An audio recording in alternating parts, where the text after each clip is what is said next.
Welcome to the Options Income Blueprint Weekly Income Report. This is Michael Schulman on January 23rd, 2023. A reminder, trading tomorrow at 11 Eastern Time. I'm still in Rome, headed back very soon. It's been a little bit of an eye-opener concerning the European economy in a better way than you would expect. Go over the trades and results from last week. And I'm doing a multi-part series. We can talk about how we traded, and I'm going to integrate everything. But I think you all need to get started using your eyes and using your ears and finding things that you can investigate on your own or shoot me an email and I can take a look at it for myself.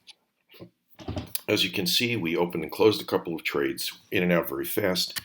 The rates of return averaged out to that 0.5% target, but more importantly, when we open and close quickly, the annualized rate of returns go way, way up. And again, that is the metric, that is the goal.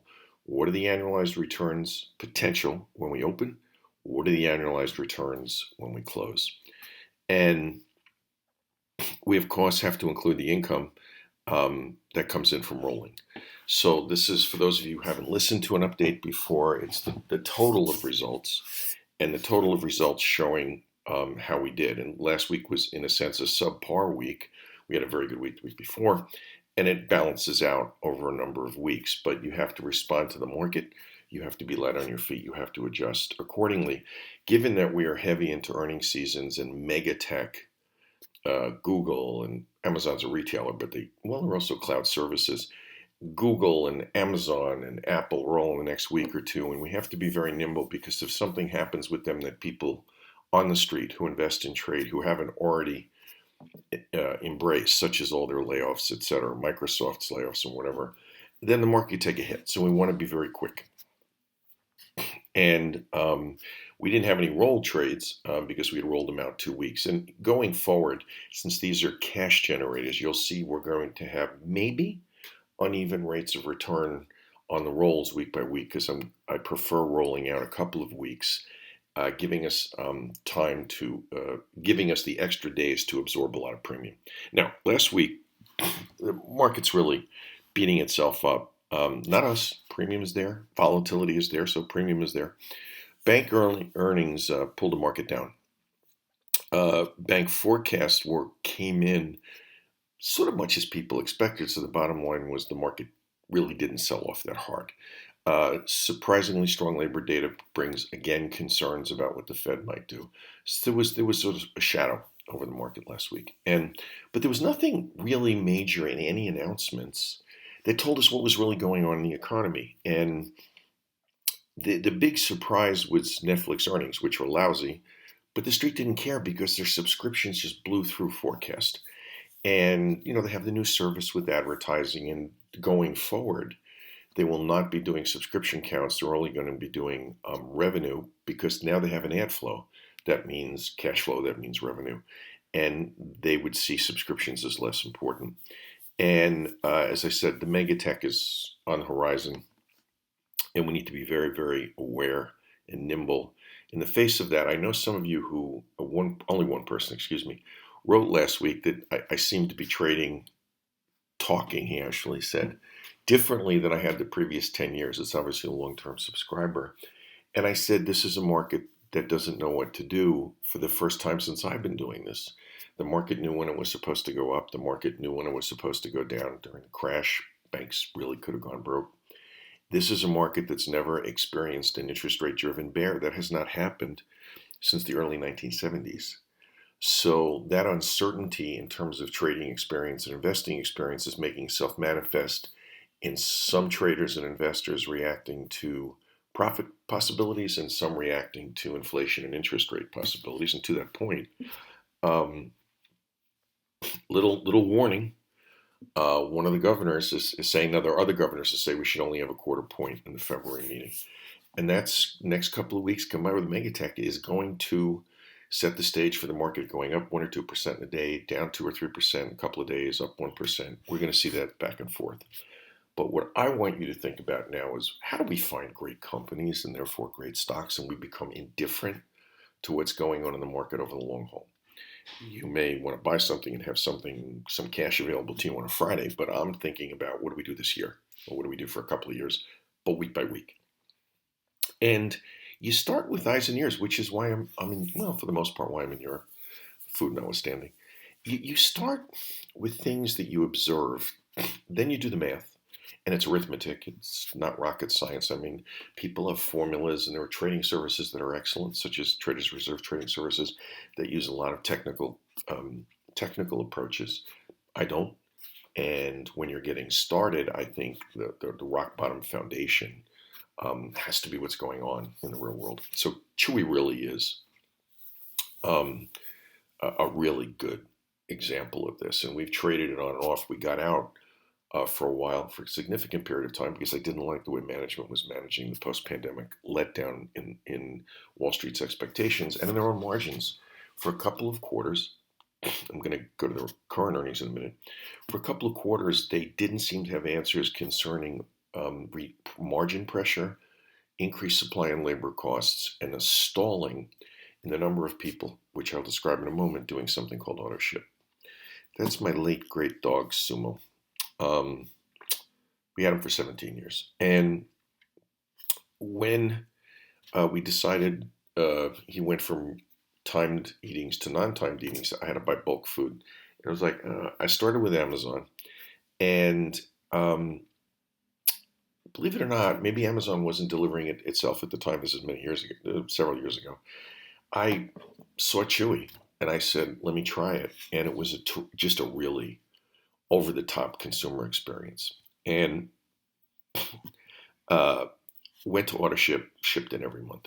Both my sons use Chewy, shipped in. Well, one of them has big dogs and actually shipped in from Costco. The other has a big and a little dog. It's shipped in from Chewy.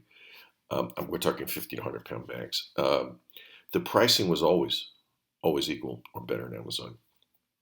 And really, everybody I know who used it had a wide-eyed customer service story, which of course is critical because you spend so much money as a company capturing a customer, and now you have to retain that customer because there's competition, Real World, PetSmart, Amazon, whatever.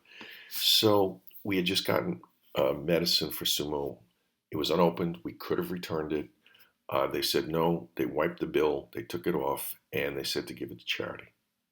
Okay, that's good enough. When my friend, uh, uh, the friends, it's their family name, when their dog of many years passed away, they sent flowers. So it may only be 1 in 100 people where that happens, but the bottom line, and this is how you get customers for life. And when you get a customer for many years, your amortization cost of acquiring that customer, the most expensive thing other than material goods and online is advertising and retaining people. But what about the company itself? I normally don't go near IPOs. I've gone through two in the last 11 years. One was Chewy. It had been public, I think, 18 months, which to me is very young, and also the company Figs, which one day maybe we'll talk about. It was a PetSmart spinoff. So I took a look and I go, wow, I didn't know this. It was a mature company, mature warehouses, mature staff, mature marketing, et cetera, et cetera. So it was primed and ready to go, even though they were losing money. And I rarely recommend anything that's losing money, but you could see why. It's a spinoff, and there still are a lot of startup costs, but everything that was important was in place. And online, they really didn't have any competition. Amazon and I'd experienced something I didn't care for, and I'm a big, big, big Amazon fan. So the question is, you like the company. What about the stock? And so then you have to take a look after you've learned something about the company. It could be Chewy, it could be Hewlett Packard, it could be Crocs, it could be United Airlines. You have to take a look at the company's fundamentals, and then you have to take a look at how the company is performing, and then the stock relative to the S&P 500 and to its sector. So let's say there are 9 publicly held pet care companies. A lot of them part of their business. Some of them are pure plays like Zoetis, which is a spinoff from Pfizer and does veterinary medicines. But if they have a multiple on average of 22 and your company has a PE multiple of 16, but the company you want to trade or invest in is 25% revenue growth and the companies of 10%, first thing you say is it covered enough by analysts, so forth and so on. So now you're going to the arithmetic and the math of the company and then the stock. So how do you value the stock? That's the next step. You've identified the company. Wow, love it. Great, in the real world. Okay, what about the stock? And that is what we're going to talk about next week. Speaking of the coming week, we must be careful around those megatech nonsense, megatech announcements. The nonsense in Washington. Everybody now is becoming complacent because we've been through this before. There was a threat not to renew not to approve the debt ceiling limit, and it was a negotiating tactic from a minority party, meaning it was split. One party had the House, one part had the Senate. House has to do stuff like this to get things passed, and the concern is the partisanship going on so much that we really may approach doing something really stupid with the debt limit, and no one knows. We're pretty complacent. We went to extraordinary measures, which will last 6 months or so. They think maybe until July or August, but it's hard to tell based on what tax revenues might be. It's not hit the market yet, but every day, another little bit of a headline, and maybe another 20 minutes of an analyst time on Wall Street going, what do we take in terms of the macro view of the market? There was a big hit on the market the last time this almost happened. And God forbid it did happen, it would be absolutely just catastrophic. And I don't think it's going to happen. And it's months away, but it's beginning to creep into market sentiment. So investors are flocking to bonds. You now have yields over 4%. That's very satisfactory for many people. And we'll do 2 trades during the live session, or maybe 1. But again, as you see, I've been opening via alert and closing via alert. So put this all together. You can consider, you can think. I think we're going to have chop the next 2 quarters between concerns about inflation, interest rates, the economy, and then growing concerns about the partisanship on the Hill. And we'll see, but that also creates opportunity, but it means you have to be nimble alongside alerts and get in and get out when we can. This is Michael Schulman. Thanks for listening.